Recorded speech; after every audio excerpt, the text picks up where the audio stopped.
Yang pertama, kamu akan lebih tenang. Yang kedua, kita tidak akan terkungkung oleh masa lalu. Yang ketiga, ya biar hidup ini lebih cerah, lebih harmonis.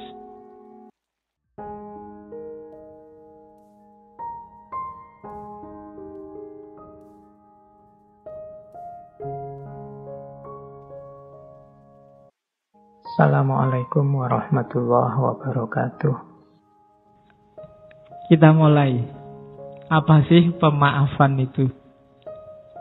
Maaf itu kata-kata yang akrab di mulut kita. Cuma jarang orang yang sampai masuk ke dalam memaafkan benar apa enggak. Sama kayak kemarin kebencian. Kebencian itu akrab dengan hidup kita sehari-hari, tapi kita tidak merasa bahwa dalam diri kita banyak kebencian.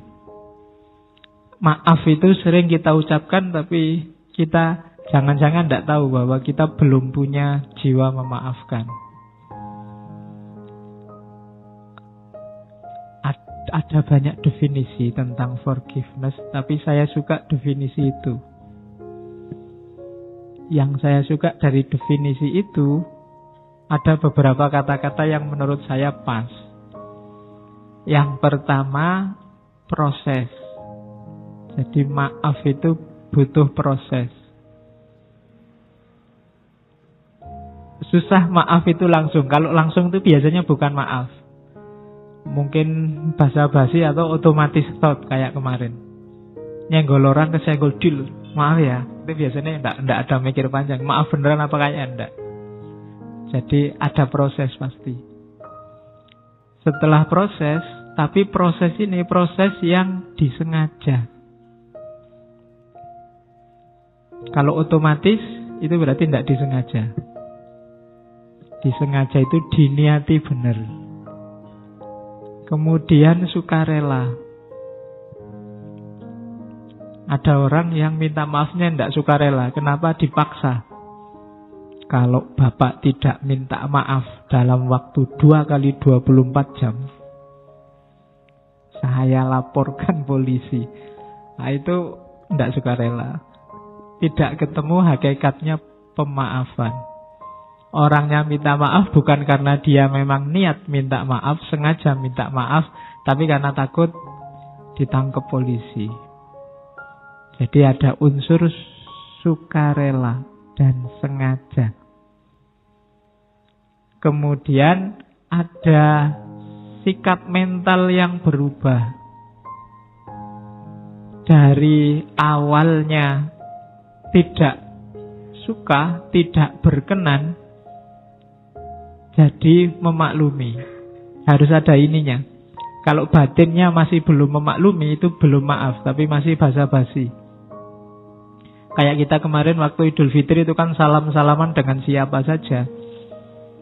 Itu 90% basa-basi. Coba kamu cermati, kan basa-basi. Ketemu temannya, minal aidin ya, mesti gitu. Maaf lahir batin ya, tapi enggak, itu basa-basi. Prosesnya enggak ada. Jadi perubahan perilakunya enggak ada. Dan yang terakhir, emosi negatifnya disingkirkan. Dendam, ingin membalas, tadi disenggol, nyenggol balik baru saya maafkan. Itu berarti enggak memaafkan. Jadi dalam maaf itu ada kesengajaan, kesukarelaan, ada perubahan tanggapan dari suka jadi tidak suka jadi suka, dari marah jadi memaklumi, dan yang terakhir tidak ada lagi emosi negatif. Kalau ini ada, berarti kita sudah memaafkan orang itu. Tapi kalau masih ada emosi negatif, masih ada marah, sebenarnya saya masih marah ini, tapi ya sudahlah, saya maafkan. Nah ini marahnya masih ada, sebenarnya belum kita memaafkan dia. Ketika memaafkan, emosi negatifnya harus sudah hilang. Maaf beda, di situ di paragraf kedua saya tulis maaf beda dengan condoning kalau bahasa Inggris. Jadi condoning itu ketika orang tidak menganggap itu salah, ya berarti tidak butuh maaf. Jadi misalnya kakimu keinjek, oh maaf ya, oh enggak apa-apa. Bagi saya kamu enggak salah, wong kamu enggak sengaja, bukan salah itu. Nah itu condoning, itu sebenarnya enggak butuh maaf. Atau excusing. Excusing itu ya salah, cuma kamu enggak harus tanggung jawab. Itu excusing. Kamu minum teh terus saking capeknya tehnya kamu tendang biur, terus karpetnya kena teh apa kena kopi. Itu kan kamu merasa bersalah. Tapi orang-orang sekitarmu excusing. Bisa maklumin tidak apa-apa, kamu nggak harus tanggung jawab, ben tak miri wae sing nyuci. Nah itu namanya excusing. Yang kena kerjaan takmirnya sekarang. Jadi excusing itu juga tidak butuh pemaafan. Sudah dimaafkan duluan. Itu excusing. Ada juga yang forgetting. Orang barat kadang ada apa-apa forget it. Sudahlah lupakan aja. Itu juga berarti tidak butuh maaf. Sejak awal sudah dimaafkan. Ada yang pardoning. Pardoning itu kita melakukan sesuatu yang menyakitkan orang lain, tapi sah. Mungkin karena kita hakim. Hakim itu kan dengan ini saya putuskan kamu dipenjara 3 bulan. Kan kita nggak bisa bilang kejam sekali orang dipenjara 3 bulan. Loh enggak, karena memang dia ngomongnya sesuai hukumnya memang begitu. Hakimnya nggak perlu minta maaf ya, kamu saya eksekusi 3 bulan. Enggak perlu begitu. Itu dia sudah sesuai dengan hukum, sesuai dengan aturan. Itu namanya pardoning. Kalau urusan ini kamu enggak perlu minta maaf, enggak apa-apa. Memang aturannya begitu. Ada juga rekonsiliasi, reconciliation. Ini kenapa tidak masuk urusan maaf? Karena rekonsiliasi ini setelah permaafan selesai biasanya baru rekonsiliasi. Dimaafkan dulu baru rekonsiliasi. Jadi beda. Jadi ada loh orang yang rekonsiliasi tapi belum memaafkan. Hubungannya sudah pulih tapi kamu tidak saya maafkan, tak inget-inget besok kalau kamu. Nah itu berarti belum memaafkan. Tapi sudah rekonsiliasi. Masing-masing masih menyimpan dendam. Nah itu bisa. Tapi secara formal hubungannya sudah pulih. Kemarin kamu selingkuh, ya sudah, saya maafkan. Sekarang kita balik lagi. Tapi awas kamu besok. Nah itu diinget-inget. Berarti rekonsiliasinya enggak, tapi sebenarnya belum dimaafkan. Itu forgiveness. Jadi bukan condoning, bukan excusing, bukan forgetting, bukan pardoning, dan bukan reconciliation. Untuk urusan 1, 2, 3, 4, 5 itu kita tidak ada hubungannya dengan pemaafan. Terus kita ambil ke filsafat sebentar. Ada filosof namanya J.L. Austin yang nanti menginspirasi lahirnya hermeneutika modern. Jadi, kalau tentang pemaafan, teorinya Austin ini berguna. Pernyataan maaf kita itu konstantif apa performatif? Kalau konstantif itu hanya di mulut saja, ngomong kenyataan yang ada di mulut. Kalau performatif itu ada tindakannya. Ada efek perilakunya. Konstantif itu teoritis saja, kalau performatif itu ada efeknya. Konstantif itu contohnya begini. Sekarang hawanya dingin ya. Itu konstantif, hanya ngomong fakta. Tapi performatif, sekarang hawanya dingin ya. Makanya banyak yang pakai jaket. Itu performatif. Memakai jaket ini fakta baru, ada performnya. Hubungannya sama perilaku. Tidak hanya ngomong yang bisa diolah pakai akal. Nah, kalau permaafan, apakah konstantif apa performatif? Kalau konstantif, ya kayak kamu Idul Fitri kemarin. Itu mohon maaf secara konstantif. Hanya di mulut, tidak ngefek. Setelah minal aidin atau sebelum minal aidin ya sudah kayak gitu perilakunya. Tapi kalau performatif, kemarin aku tidak suka kamu, sekarang setelah kita minta izin wal faizin, perilakuku berubah padamu, aku mulai suka lagi. Nah, itu performatif. Konstantif itu urusannya kebahasaan biasanya, paling banter logika. Kalau performatif itu ada hubungannya dengan perilaku. Ada yang dilakukan, ada performnya, ada info barunya. Nah, maaf itu ada kalanya konstantif, ada kalanya performatif. Tinggal tergantung kita. Di awal tadi saya bilang kenapa cahayanya Ramadan cepat sekali hilangnya. Jangan-jangan Ramadan kita hanya Ramadan konstantif. Kayak formalitas, ndak ngefek. Setelah dimaafkan balik lagi. Jadi kemarin kita puasanya nggak perform, nggak ada efeknya. Kan kita sering bilang gitu kan. Tadi presentasinya bagus ndak? Saya ndak perform ya Pak. Tapi presentasi sih, tapi ndak ada efeknya, sama aja. Itu ndak perform namanya. Nah, halal bihalal, maaf memaafkan, perform ndak, itu nanti kelihatan di perilakunya. Kalau ndak, berarti hanya konstantif. Ngaji ini hanya konstantif kalau jadi rutinitas, ndak ngefek.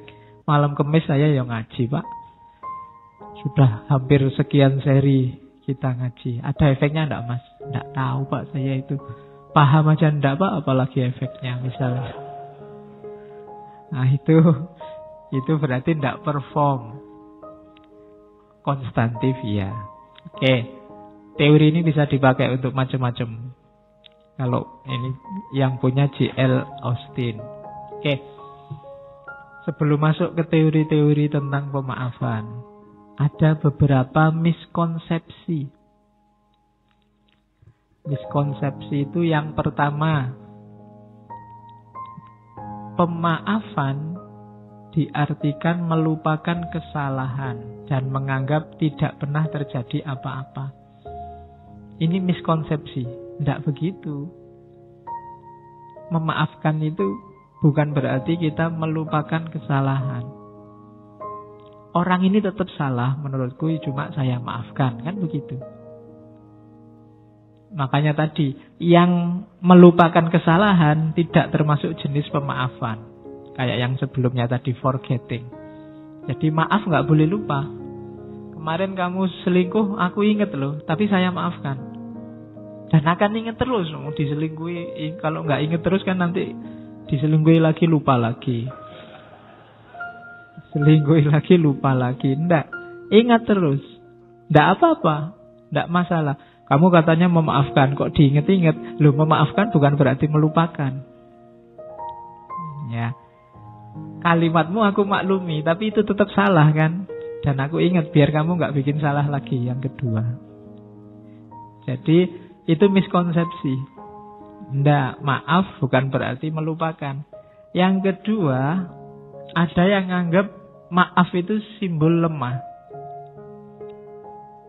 Jangan dimaafkan. Hanya orang-orang lemah yang memaafkan.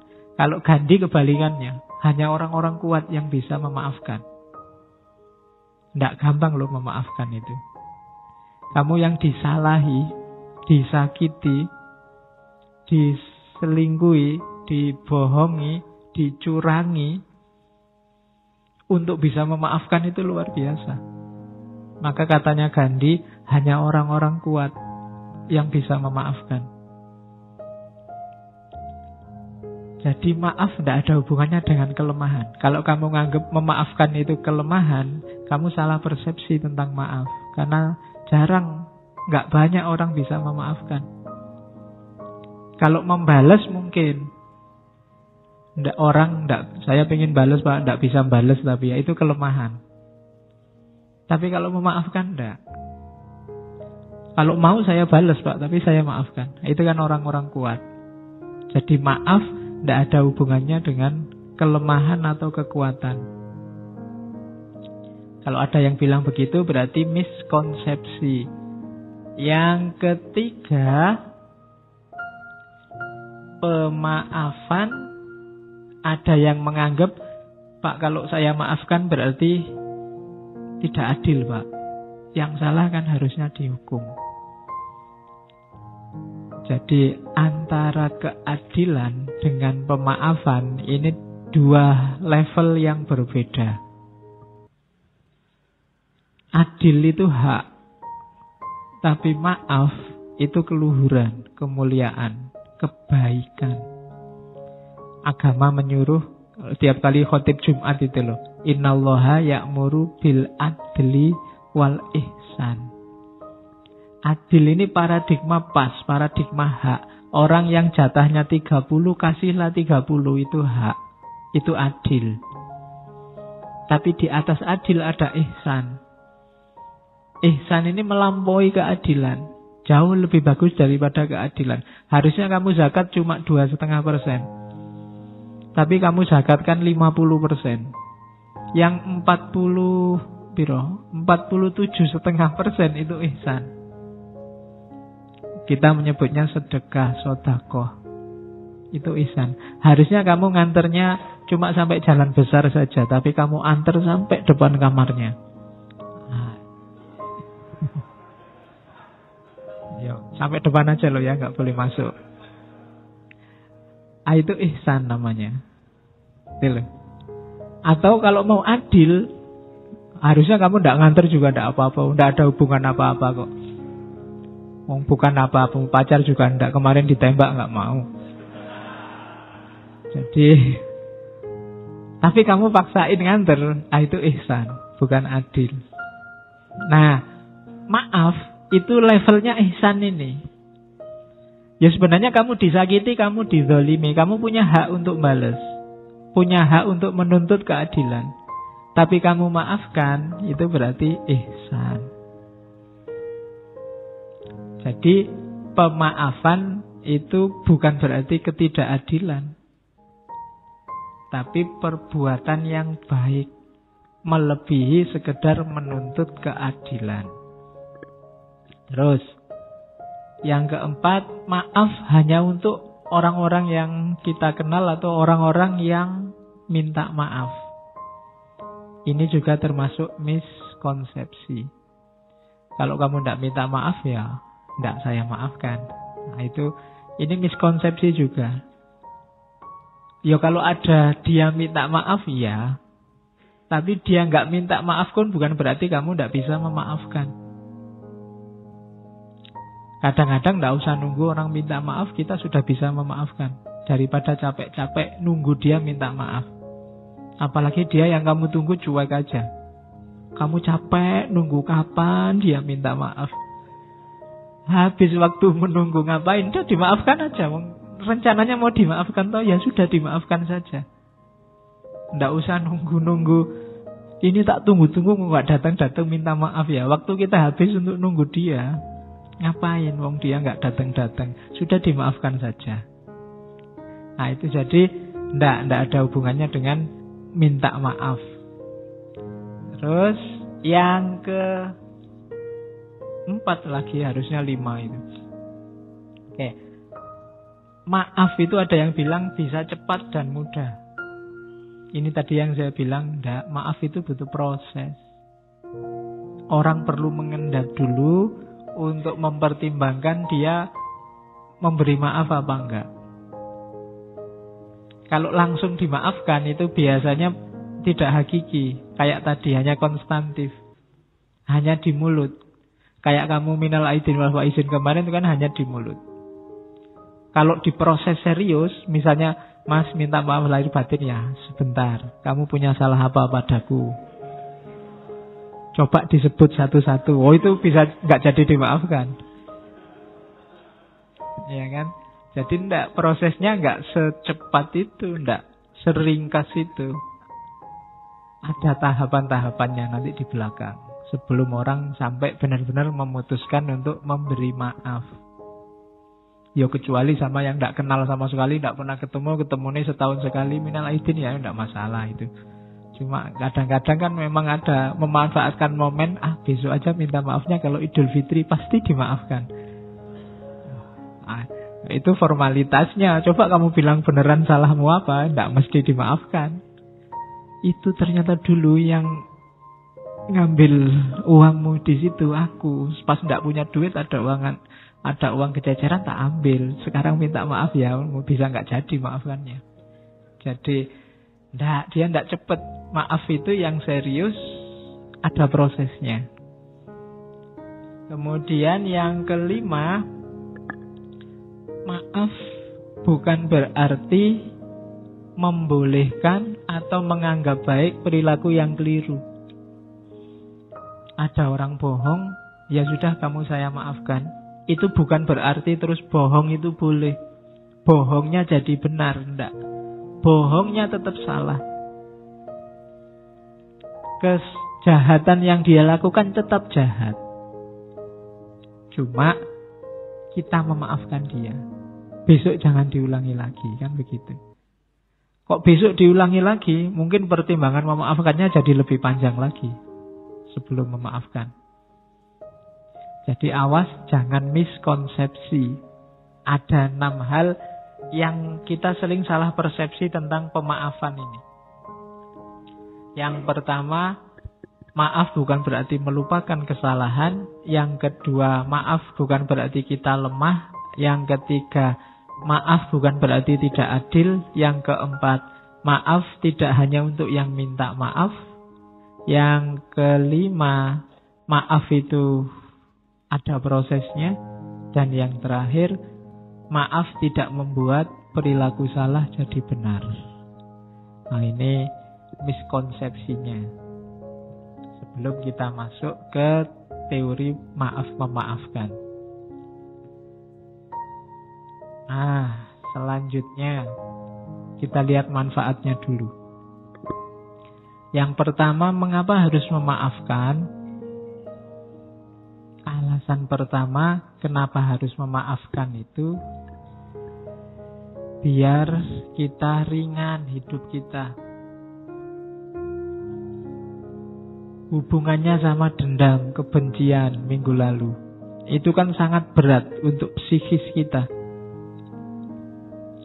Jadi kita minum racun, kayak minggu lalu kan ada pepatah, kebencian itu kita minum racun dan ingin orang lain yang mati. Ya, kita kan yang berat. Kalau kita nggak memaafkan orang lain itu kan kita simpan kemarahan kita simpan kebencian kita di dalam. Tiap hari kita hidup dengan itu.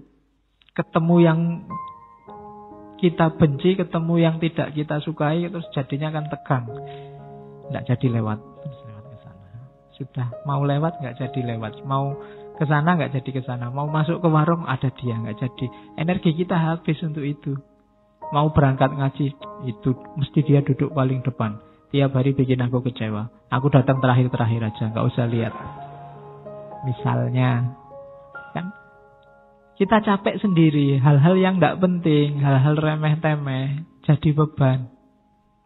Maka begitu kita maafkan, kita ringan sudah. Membuang separuh beban di kepala dan di hati kita. Kemarahan, dendam, otomatis tersingkir. Seperti saya bilang minggu lalu, bahwa di antara yang selalu bikin kita sibuk berpikir, itu adalah yang kita cintai dan yang kita benci. Padahal yang kita cintai dan yang kita benci itu tidak mesti mikir kita. Loh iya loh. Kalau kamu seneng sama orang kan tiap hari siang malam kamu pikir, wong dia tidak mikir apa-apa tentang dirimu. Benci sama orang juga begitu. Siang malam kita pikir dia nggak mikir apa-apa, dia cuek sama kita. Jadi rugi kita, rugi energi, rugi waktu, rugi tenaga, rugi pikiran. Eman-eman, mending dibuang saja. Kalau menurutmu itu barang jelek, barang tidak penting kan harus dibuang. Nggak usah disimpan. Kalau disimpan nanti baunya tidak enak. Jadi buanglah sampah pada tempatnya. Kalau gitu kita anggap sampah, jangan disimpan di sini. Oke, itu manfaatnya. Maka maafkanlah. Terus Maaf itu menyembuhkan. Maaf itu membuat kita maju. Bahasanya anak hari ini bikin kita move on. Kalau kamu tidak memaafkan, kamu tidak move on. Kamu terjebak oleh masa lalu. Padahal kamu hidup di masa kini, menuju masa depan. Jadi maaf membuat kita bebas dari luka masa lalu. Sudahlah, dibuang saja. Meskipun tidak harus dilupakan, kita ambil pelajaran. Kayak tadi, tidak harus dilupakan. Kenapa? Biar kita jalannya memang ke depan, tidak ke belakang. Kalau kita hanya lihat ke belakang saja, ya nanti kita nggak bisa jalan ke depan. Sekali-sekali belakang itu buat pelajaran, tapi jangan fokus ke sana. Kayak naik motor itu loh. Belakang itu kan dilihat sekali-sekali pakai spion. Nggak usah kamu lihat terus. Kalau naik motor kamu lihat spion terus ya nabrak. Sekali-sekali ngelirik ke belakang. Jadi orang-orang yang mengecewakanmu nggak usah terlalu dipikir. Dilihat sebentar aja pakai spion. Oh, ya sudah. Nggak usah dilihat lama-lama. Nggak usah dipikir lama-lama. Ngelihatnya dikit-dikit aja. Biar kamu bisa maju. Kalau enggak, kamu mandek di situ. Stuck di situ. Enggak bergerak, enggak bisa maju. Maka yuk dibebaskan segala yang mengganjal selama ini. Benci terhadap siapapun, apapun. Wong untungnya apa? Hari ini kan kita kadang aneh-aneh. Enggak ada hubungannya sama sekali sama hidup kita. Ikut-ikutan kita benci, ikut-ikutan kita maki-maki. Di WA, di Facebook itu kan marak sekarang. Ngapain? Wong yo entah yang bener yang mana kan jauh itu sama kehidupan kita. Yo ada pengaruhnya, cuma kan tidak banyak. Ngapain kita sibuk di situ? Mending yang memang jelas manfaatnya. Oke, yang kedua itu ya. Jadi mari kita singkirkan aja bau kebencian apapun. Tidak usah nyari di orang lain. Cari dalam diri kita sendiri. Saya sering bilang kita itu selalu melihat ke orang lain. Kita marah-marah kalau ada orang maki-maki, kalau ada orang mengkafir-kafirkan, ada orang membid'ah-bid'ahkan. Tapi selalu orang lain. Jangan-jangan kita juga begitu. Nganggap orang lain salah, nganggap orang lain keliru, nganggap orang lain tidak pas. Yang pas kita. Itu tadi yang diketawakan oleh Al-Quran kan. Kullu hisbim bima ladaihim farihun. Setiap grup, setiap kelompok merasa bangga. Kalau bahasa Jawanya merasa umuk dengan kelompoknya. Maka kita hindari itu, kita bersihkan aja diri kita dari hal-hal yang tidak penting. Di antara cirinya orang baik, kan ada hadisnya. Min khairi husnil mar'i tarkuhu malayakni. Di antara ciri orang baik itu meninggalkan yang tidak ada hubungannya dengan dirinya. Terus yang ketiga, maaf itu membawa harmoni, kesatuan, kehidupan yang baru. Itu jelas. Karena tidak mungkin ada yang baru kalau kita terlalu berat dengan beban lama.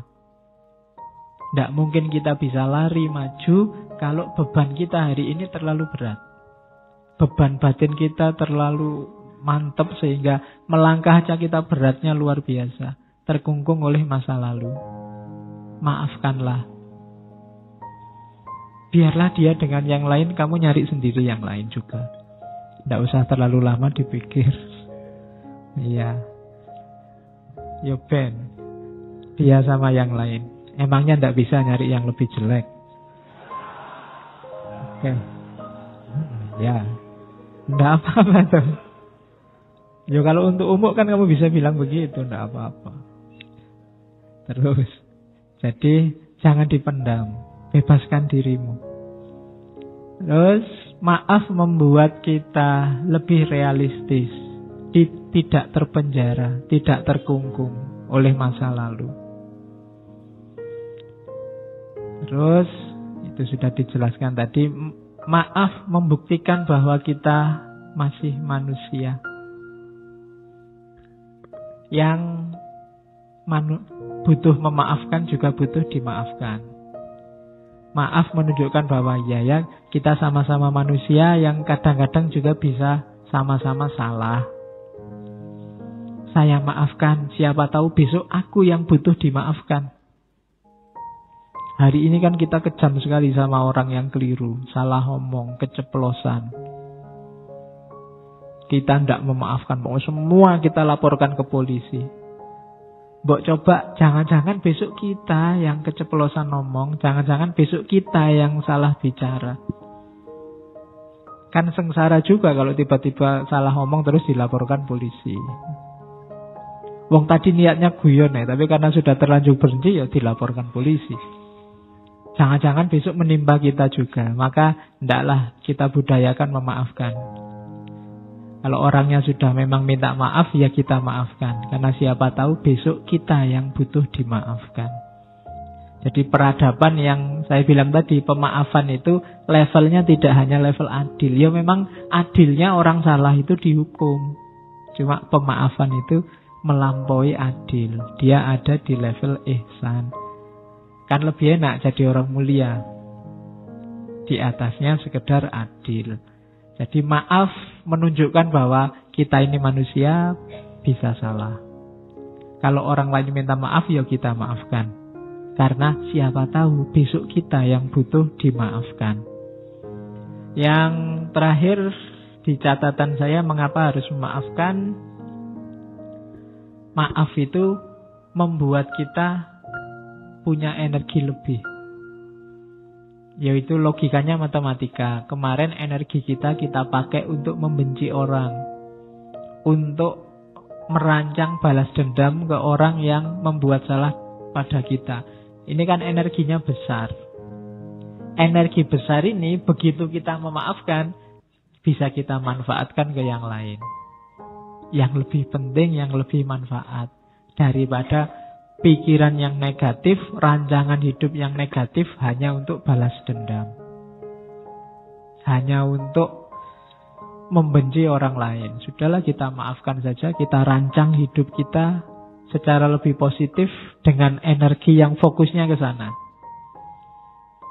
Itu manfaatnya memaafkan. Alasannya itu. Jadi kalau ada yang tanya mengapa harus memaafkan, yang pertama, kamu akan lebih tenang. Yang kedua, kita tidak akan terkungkung oleh masa lalu. Yang ketiga, ya biar hidup ini lebih cerah, lebih harmonis. Yang keempat, ya memang kita masih manusia. Manusia itu tempatnya khilaf, tempatnya salah, maka kita memaafkan, siapa tahu besok kita yang butuh dimaafkan. Dan yang terakhir, dengan memaafkan, energi kita untuk membenci, untuk balas dendam, untuk ingat-ingat salahnya orang lain bisa dimanfaatkan ke arah yang lebih positif. Maka budayakan hidup memaafkan.